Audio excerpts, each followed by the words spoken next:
ध्रुव प्रतिष्ठान टिटेघर यांच्या वतीने कृषी दिनानिमित्त नाटंबी, पानवड आणि आंबवडे खोऱ्यातील 40 शेतकरी बांधवांचा त्यांच्या शेताच्या बांधावर जाऊन विशेष सन्मान करण्यात आला। शेती आणि शेतकऱ्यांप्रती कृतज्ञता व्यक्त करण्यासाठी राबविण्यात आलेल्या या अनोख्या उपक्रमाचे परिसरातून कौतुक करण्यात येत आहे।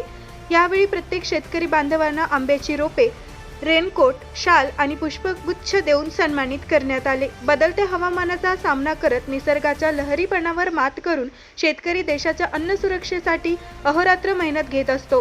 त्यामुळे शेतकऱ्यांच्या कष्टाचा सन्मान व्हावा आणि समाजात शेती व्यवसायाविषयी आदर निर्माण व्हावा या उद्देशाने हा उपक्रम आयोजित करण्यात आला।